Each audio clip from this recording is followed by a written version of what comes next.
16वें अध्याय जैव धर्म के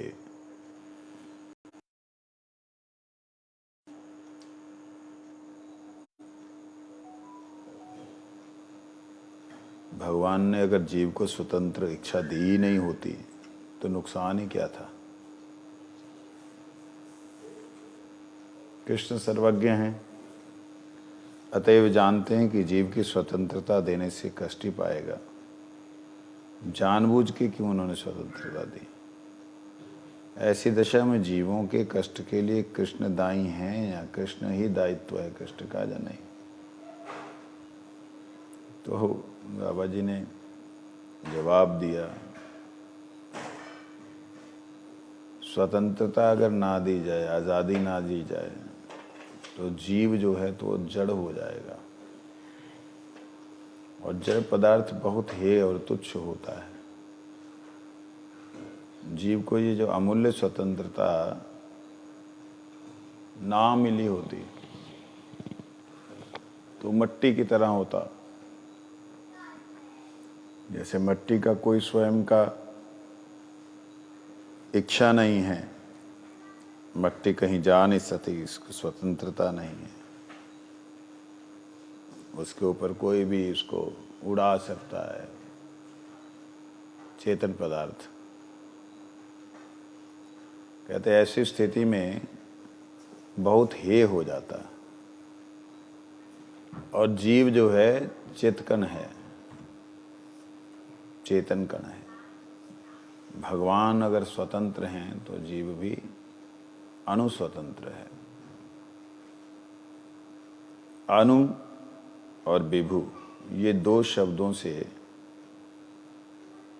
बहुत आसानी से हम भगवत तत्व को समझ पाते हैं। तो यहाँ उन्होंने कहा कि बड़ी सुंदर एक भावनात्मक बात कही बाबा जी महाराज ने। कहते जीव ऐसा जब स्वतंत्र होने के कारण नरकों में जाता है, कष्ट पाता है, तो भगवान भी जीव को जो है छोड़ते नहीं हैं, साथ में ही रहते हैं। और जब पूरी तरह भटक जाता है तो श्री चैतन्य रूप से रोते रोते उसके पीछे पीछे आते हैं कि कहाँ जा रहे हो, तुम कृष्णदास हो, भूल करके कहाँ भटक रहे हो। इस प्रकार से भगवान चैतन्य महाप्रभु के रूप में जीव के पीछे पीछे जाके उसे प्रेरणा देते हैं। इस प्रकार हमने कल तक श्रवण किया था। ब्रजनाथ जी कहते तो क्या माया शक्ति ही हमारी दुर्दशा का कारण है? तो क्या माया शक्ति ने हमारी ऐसी दुर्दशा कर रखी है? यदि सर्वशक्तिमान और सर्वज्ञ श्री कृष्ण माया को जीवों से दूर रखते तो जीवों को ऐसा कष्ट ही क्यों होता? माया के कारण मान लेते हैं फंसा है जीव, तो दूर ही रखो। बेचारे जीव को फंसाने की क्या जरूरत है? तब भगवान की स्वरूप शक्ति छाया की बात हो रही है। बाबा जी महाराज कहते हैं माया स्वरूप शक्ति की छाया है, अतएव स्वरूप शक्ति का विकार है। अनुपयुक्त जीवों का संस्कार करने के लिए वे भाथी स्वरूप है, अर्थात उपयुक्त बनाने का उपाय है। माया कृष्ण की दासी है, वे कृष्ण विमुख जीवों को दंड देकर उनकी चिकित्सा कर शुद्ध करती है। मैं कृष्ण का नित्य दास हूँ, इसे भूलना ही चित्कन स्वरूप जीव का अपराध है।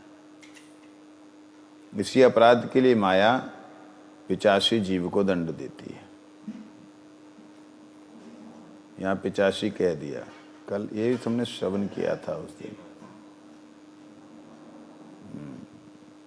इसके आगे चले गए थे। पिचासी कैसे कह दिया?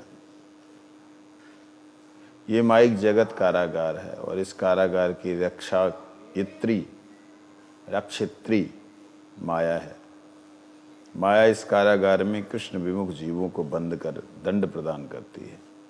जैसे राजा प्रजा की भलाई के लिए कारागार का निर्माण करता है, वैसे ही भगवान ने जीवों के प्रति अपार करुणा प्रकाश करते हुए जड़ जगत रूपी कारागार की स्थापना की है और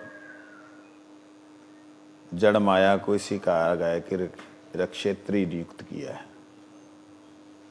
तो ब्रजनाथ जी कहते ठीक है, जड़ जगत कारागार है, तब उसमें उपयुक्त जंजीर हथकड़ी भी तो होनी चाहिए। जंजीर क्या है? बाबा जी महाराज कहते हैं जंजीर 3 प्रकार की है। सत्वगुण से बनी हुई जंजीर, रजोगुण से बनी हुई जंजीर, तमोगुण से बनी हुई जंजीर। माया अपराधी जीवों को इन्हीं 3 प्रकार की जंजीरों से जकड़े हुए। प्रत्येक जीव चाहे वह तामसिक हो या राजसिक सात्विक ही क्यों ना हो, माया की जंजीरों से बंधा हुआ है। जंजीर सोने की होने से, चांदी की या लोहे की किसी प्रकार की भी होने से, भिन्न भिन्न धातुओं की बनी होने पर भी बंधे रहने का कष्ट तो है ही। जो बंधे रहने का कष्ट है उसमें कोई अंतर नहीं है। ब्रजनाथ कहते हैं माया की जंजीर चित्कर्ण विशेष जीव को किस प्रकार बांध सकती है? माइक वस्तु चित वस्तु को स्पर्श करने असमर्थ होती, परंतु मैं माया का भोक्ता हूं जब ऐसा अभिमान करता है, उसी समय जीव का अनुचित स्वरूप जड़ अहंकार रूप लिंग शरीर से आवृत हो जाता है।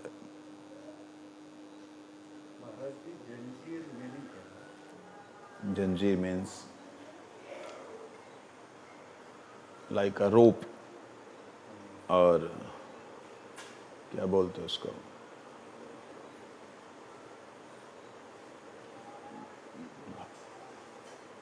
जंजीर को क्या बोलते हैं? Yes, like that.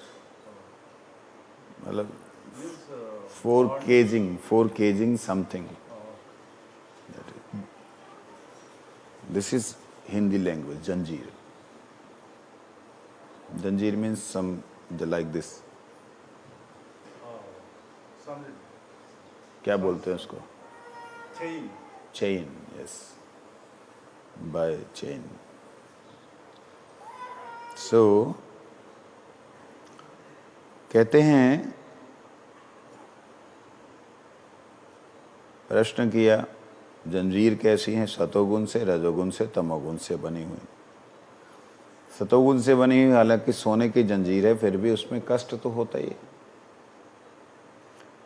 तब ब्रजनाथ जी ने प्रश्न किया माया की जंजीर चित्कर्ण जीव को कैसे पकड़ सकती है, बांध सकती है? चित्कर्ण जीव चेतन तत्व है, माया जड़ तत्व है, कैसे बांध सकती है? तब उसका जवाब देते हैं माइक वस्तु चिद वस्तु को स्पर्श करने में असमर्थ है, चिद वस्तु को स्पर्श नहीं कर सकती, परंतु मैं माया का भोक्ता हूं, मैं माया को मालिक हूं, मैं इस जगत का मालिक हूं, ये मेरा शरीर है। इस प्रकार से जब मेरा माया के प्रति आकर्षण या अभिमान होगा तो मेरे को माया पकड़ेगी और दंड देगी। गुरु महाराज जी कहते माया क्या है? गुरु कहते माया माने यही शरीर, यही माया। अब इस शरीर को हम लोग माया, अगर जड़ माया समझें तो योग माया इस शरीर में क्या हुई? ये छाया हुआ ना, तो इट मीन्स ऐसा ही दिव्य रूप से योग माया के द्वारा निर्मित शरीर होते हैं। जैसे महामाया से निर्मित शरीर ये हैं, जड़ माया से निर्मित शरीर ये जड़ हैं, नष्ट भी हो रहे हैं और बदल भी रहे हैं। ऐसे चिन्मय माया से निर्मित जो है शरीर जो है वो बदलते नहीं हैं और बिगड़ते नहीं हैं, ये अंतर होता है। ये बदलते हैं, बिगड़ते हैं। जैसे कैसे बदलते बिगड़ते? आदमी चल रहा है, थोड़ा सा खड्डा आया तो खड्डे में छाया ऐसी हो गई, फिर बिगड़ जाता है। लेकिन आदमी नहीं बिगड़ रहा, पहाड़ आया तो वो उससे चिपट गई, उसकी छाया ऐसे करके ऐसे बन गई। तो यहाँ पर जो बंधन है उस बंधन का कष्ट है ही है। तब प्रश्न उसने किया कि माया की जंजीर चित्कण जीव को कैसे बांध सकती। कहते वो नहीं जाती है बांधने के लिए, माया नहीं जाती है बांधने के लिए, जीव उसमें आकर्षित होकर आता है। हमारे परम पूज्यपाद निष्किंचन गोस्वामी महाराज जी वो बतलाते थे, कहते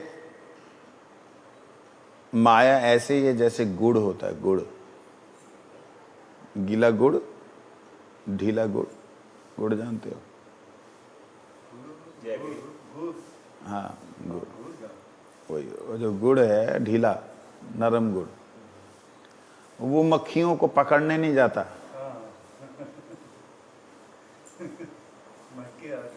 मक्खी आती है वहां पे और आकर के बड़ी चतुरता दिखलाती है। इतनी मक्खी चतुरता दिखलाती कि उसके जैसी चतुर कोई नहीं। वो जैसी रखती ना उसको लगता चिपक रहा है। वो अपने पैरों को उठा के आगे वाले पैरों को ऐसे ऐसे करती, जब तक पिछले पैर नीचे थोड़ा सा दब जाते, फिर वो पिछले पैरों को उठाने लगती है तो अगले पैरों से जोर लगाती, पिछले पैरों से वो पंख के ऐसे ऐसे ऐसे करती। वो पंख से भी धीरे धीरे चिपटता रहता है, वो हाथ पैरों में भी हाथों में भी चिपटता रहता है। ऐसे करते करते करते करते वो पूरी तरह से चिपट करके मर जाते हैं। हम भी इसी प्रकार से इस माया में अपनी चित्कण जो स्वरूप है, चैतन्य स्वरूप है, प्रज्ञामय स्वरूप है, ज्ञानमय स्वरूप है, उसको अज्ञानता में इतना ही लिप्त कर देते हैं, इतना ही ज़्यादा अंदर चले जाते हैं। फिर हमको कोई भी व्यक्ति अगर कष्ट देता है, जब बात करता है, जब बोलता है, हमको जलन होता है। इसने मेरे को बोला, इसने बोला, इसने ऐसे किया। अरे वो तो मेरे कर्म फल हैं, मैंने ही किया ऐसे ऐसे करके, मैंने ही हाथ घुसाए थे, आगे ऐसा किया और ज़्यादा उसमें चिपचिपाहट हो गई, उसको लगाया, पिछले वाले पंखों में मैंने ही लगाया, खुद बंधन में मैं ही पड़ा। मैं उनको कैसे दोष दे सकता हूँ? गुड़ को, दूसरे व्यक्ति को? अपने कर्मों के फल के अनुसार ही जीव कष्ट भोग करता है, लेकिन दोष दूसरे को देता है। कहते हैं ये कब होता है?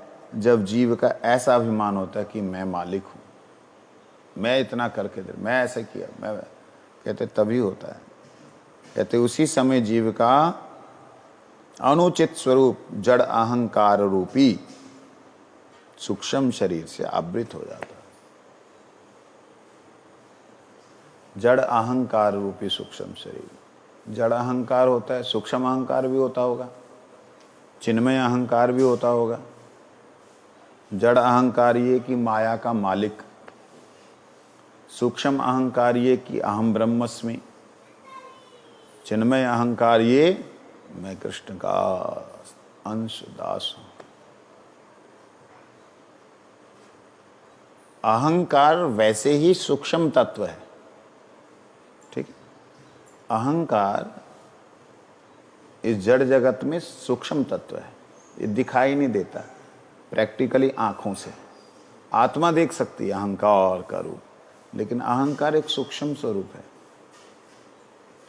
परंतु अहंकार में भी तीन कैटेगरी हैं। एक जड़ अहंकार माया का, मैं ये हूं, ये हूं, मैं ब्राह्मण क्षत्रिय वैश्य शूद्र, ये सब, ये है जड़ अहंकार। एक सूक्ष्म अहंकार, मैं सब कुछ भी नहीं हूं, मैं ब्रह्म हूं। एक है चिन्मय अहंकार, जो कि मैं भगवान की शक्ति का अंश, भगवान का हूं। क्लियर? चलो, कहते हैं ये जड़ अहंकार जो है, ये माया के अहंकार में सूक्ष्म शरीर में आत्मा आवृत हो जाती है। सूक्ष्म शरीर द्वारा आवृत जीव के दोनों पैरों में माइक जंजीर पड़ जाती है। देखो,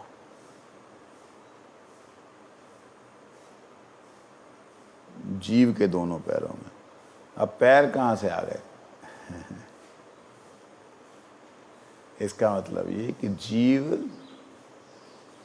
को माया मोह, ये जो जंजीर है माया मोह की, ये उसकी गति को रोक देती है। जो जीव गतिमान कहीं से कहीं जा सकता है, जैसे ब्रह्मा जी के पुत्र उत्पन्न हुए।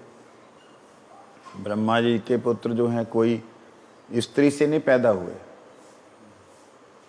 मन से हुए, मन से मानस पुत्र हुए। वो आसक्ति नहीं हुए कहीं, वो किसी माया में आकर्षित नहीं हुए। क्या हुआ? वो एकदम तपस्या के लिए भेजा, भजन करो। नारद जी आए, अरे तपस्या कर रहे हो किसके लिए? पिताजी ने बोला करने के लिए। क्या करने के लिए? ओ बोला संसार वर्धन करना है। संसार वर्धन करना, ये माया में फंसने के लिए तुम तपस्या कर रहे हो? पागल हो क्या? माया में फंसने के लिए तपस्या? भजन करने के मतलब क्या होता है? माया में फंसने के लिए भजन करना। शक्ति प्राप्त करने का मतलब माया में फंसने के लिए शक्ति प्राप्त करना। नारद जी ने उनको बुद्धि गुम की, ओ तुरिये हो गए। वो एकदम सन्यासी ले लिए, सीधा जाओ बाबा जी बन गए। इस प्रकार से ये जो गति है जीव की, ध्यान देना, ये गति है जीव की जिसमें उसको मलमूत्र का शरीर नहीं मिला। उस समय तक जीव की गति किसी भी दिशा में मुड़ जाती है, समझे नहीं? परंतु वह भी एक बंधन है सूक्ष्म शरीर का, वो आवृत्ति, वो भी एक बंधन है। जैसे हम लोग जो भी हैं, हमारे गुरुजन जो हैं, हमारे शरीर को संस्कारित करने के लिए, शरीर को शोधित करने के लिए हमें तिलक देते हैं, हरिनाम कंठी माला देते हैं, हरिनाम की माला देते हैं, ये शरीर को शोधित करने के लिए। लेकिन मन को शोधित करने के लिए हमें मंत्र प्रदान करते हैं। जो दीक्षा मंत्र हैं, जहाँ गुप्त मंत्र हैं, जो उच्चारण नहीं, वो मंत्र प्रदान करते हैं। उन मंत्र के प्रदान से वो जो जंजीर है वो धीरे धीरे धीरे धीरे कमज़ोर पड़ जाती है, टूट जाती है, कट जाती है। ये चीज़ है। सूक्ष्म शरीर द्वारा आवृत जीव के दोनों पैरों जंजीर जकड़ जाए। सात्विक अहंकार से युक्त उच्चतर लोकों में वास करने वाले जीव देवता कहलाते हैं। उनके पैरों में सोने की जंजीर है। राजसिक जीव देवता मानव भाव में मिश्र होते हैं। उनके पैरों में चांदी की जंजीर, राजस जंजीर होती है। और तामस जीव पंच मकारगत जड़ानंद में मत रहते हैं। उनके पैरों में लोहे की जंजीर होती है। ये पंच मकार क्या होते हैं पता है? मदिरा, मांस, मत्स्य, मैथुन और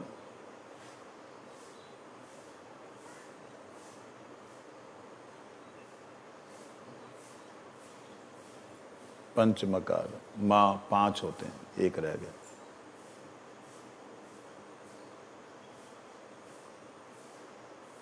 मदिरा, मांस, मत्स्य, मैथुन, जो नहीं, ये 5 जो माँ से शुरू होता है, तो कहते हैं उसी मत रहते हैं। भोगने की वस्तुएं हैं, भूल रहा हूं। कहते हैं उनके पैरों में लोहे की जंजीर, तामस। इन जंजीरों के जकड़े हुए जीव कारागार से बाहर नहीं निकल सकते। नाना प्रकार की यंत्रणाओं को भोगते हुए इसी में आबद्ध रहते हैं। ब्रजनाथ जी कहते हैं माया के कारागार में जीव बद्ध क्या क्या कर्म करते हैं।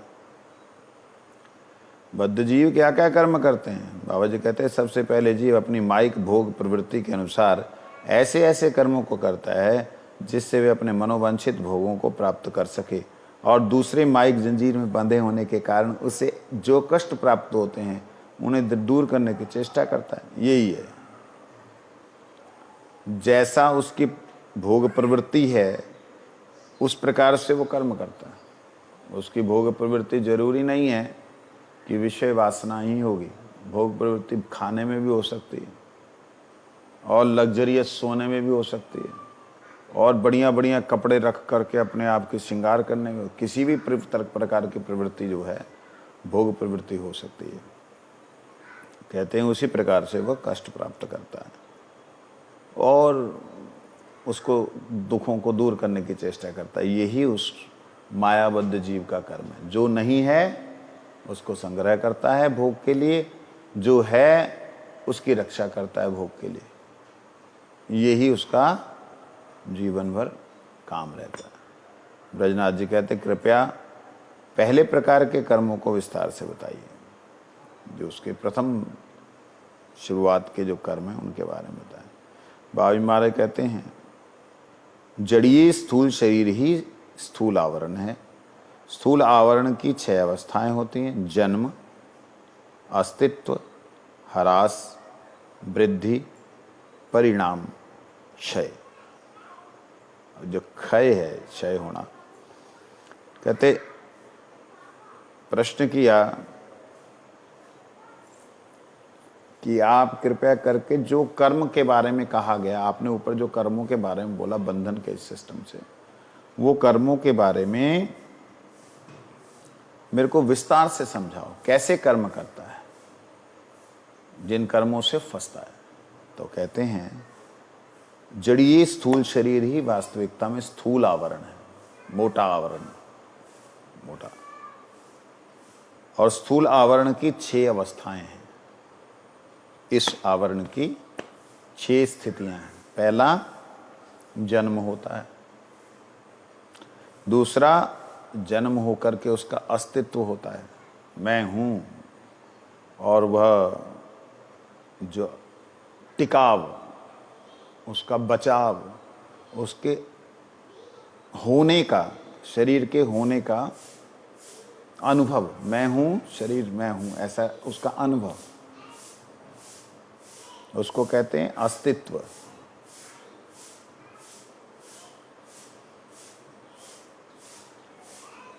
तू है, तू है, ऐसा सामने से और स्वयं को लगे। हेलो ब्रदर, उसको ऐसा सामने से लगे, मैं हूं, अस्तित्व, त्व मतलब तुम, अस्ति मतलब हो, मैं हूं। ये जन्म होने के बाद पता लगता है बच्चा है। कोई जीव जन्म से पहले आप उसका नहीं बता सकते यहाँ पे जो है कौन सा जीव है। जन्म के बाद बता सकते हो, ये चींटी है, कीड़ा है, पतंगा है, क्या है। तो यह है अस्तित्व। ह्रास, जैसे जैसे वो उसकी उम्र बढ़ती वैसे वैसे वो खत्म हो रहा है, बढ़ नहीं रहा है। लग रहा है कि छोटा था बड़ा हो गया, लेकिन वो छोटा था, छोटापन खत्म हो गया। जितना वो बड़ा हुआ है उतना वास्तविकता में वो कम हुआ है। शरीर कम हो रहा है, नहीं दिखने में तो बड़ा हो रहा है। जो दिखने में बड़ा हो रहा है, तो जो जो दिख चुका है वो खत्म हो गया।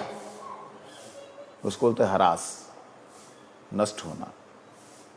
ये शरीर का वो है कार्य।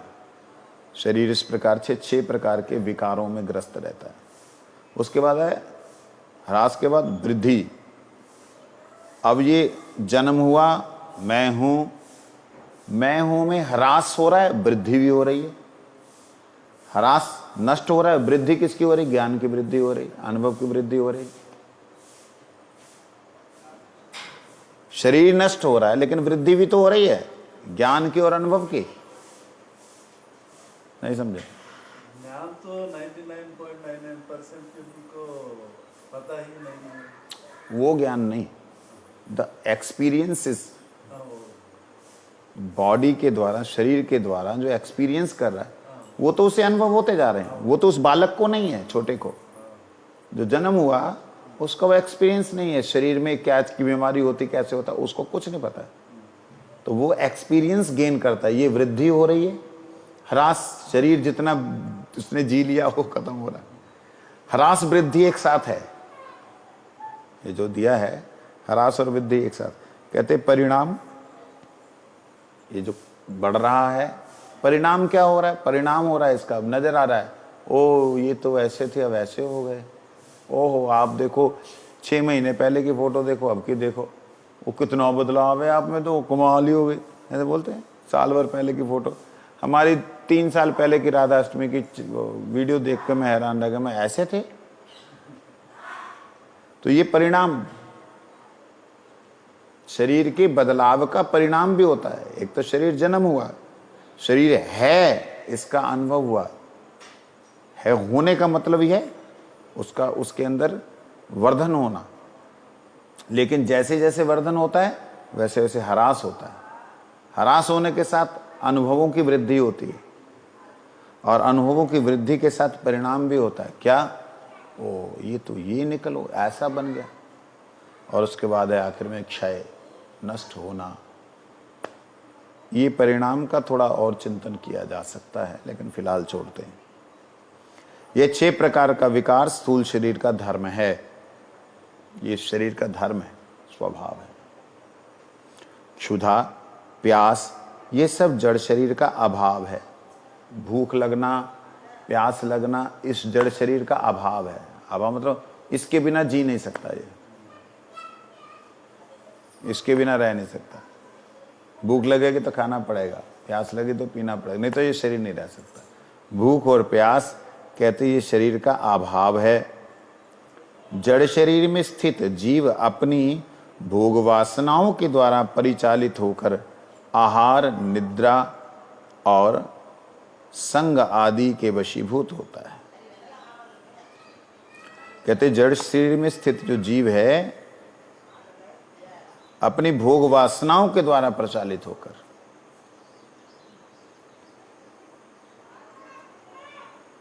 आहार, निद्रा और मैथुन इसके वशीभूत होता है। समझे? खाना, सोना और विषयों में लिप्त होना, ये इस शरीर में भोग वासनाओं के द्वारा परिचालित होकर के जीव करता है। माइक विषयों का भोग करने के लिए जीव नाना प्रकार के काम्य कर्मों को करता है।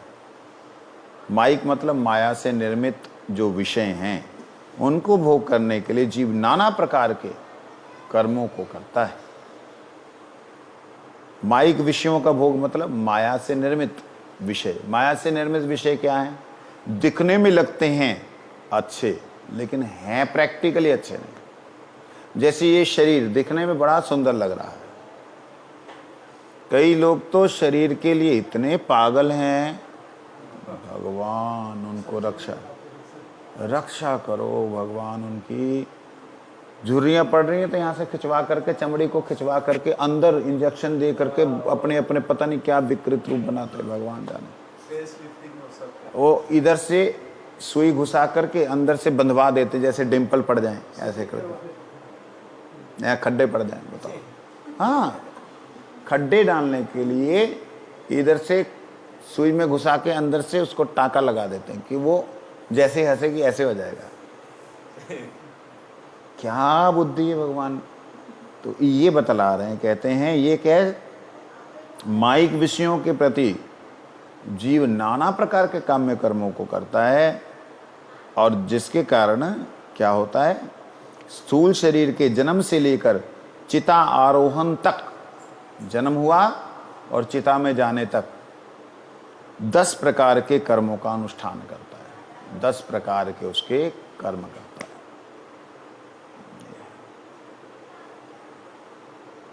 कौन कौन से 10 प्रकार के कर्म हो गए?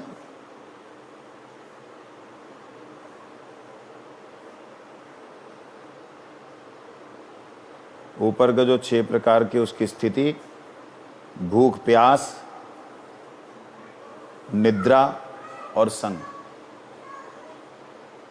6 प्रकार की उसकी स्थिति, उसमें भूख, प्यास, निद्रा, संग, ये 4 प्रकार के और कर्म। कहते वेद विहित 18 प्रकार के और भी कर्मों का आचरण करता है, इन सब कर्मों द्वारा पुण्य संचय कर स्वर्ग में देव भोग्य भोगों को, मृत्युश इस संसार में ब्राह्मण आदि उच्च कुल में जन्म लेकर संसारिक सुखों को भोग करने की आशा से कर्म मार्ग में प्रवृत्त होता है। जीव जो है केवल मात्र संसार के सुखों को भोग करने के लिए सब कुछ करता है। कैसे दूसरी तरफ बद्ध जीव, एक तो ये हुआ, और दूसरी तरफ बद्ध जीव अधर्म का आश्रय कर नाना प्रकार के पाप कर्मों द्वारा इंद्रिय सुख भोग करता है। पहले प्रकार के जीव पुण्यजनक कर्मों के द्वारा स्वर्ग आदि में गमन करके देव भोग्य विषयों का भोग करते हैं और भोग काल समाप्त होने से मृत्युलोक में द्वारा आते हैं। शेषोक्त जीव प्रकार के जीव पाप आचरण के द्वारा नाना प्रकार की यंत्रणाओं को भोग कर पूर्ण मृत्युलोक में आते हैं। इस प्रकार मायाबद्ध जीव विषय भोगों को भोग करके अपने कर्म चक्र में फंसकर इधर उधर चक्कर लगाता रहता है। बीच बीच में अपने पुण्यजनक कर्मों के फल से नश्वर सुख भोग और पाप कर्मों के फल से दुख भोग करता रहता है।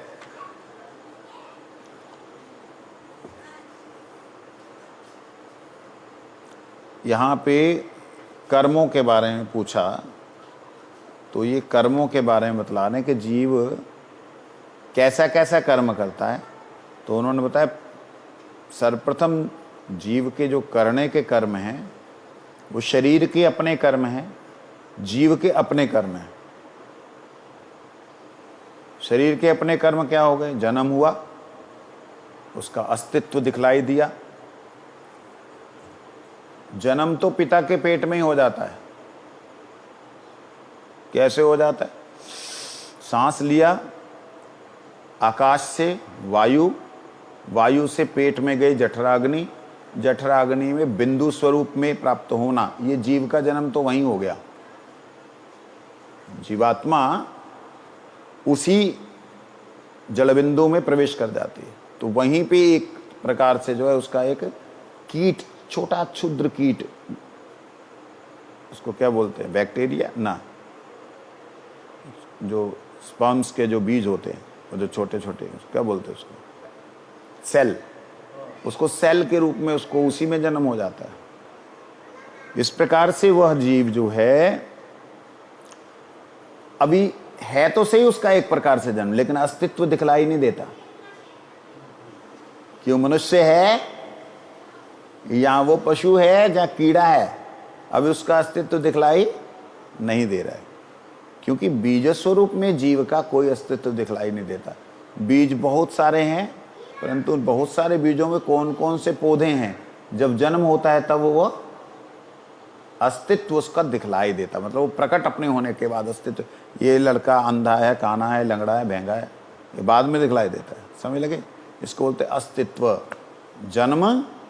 जन्म के बाद उसका अस्तित्व, वो तुम हो, ऐसा उसे अनुभव होता है। अस्तित्व, अस्ति,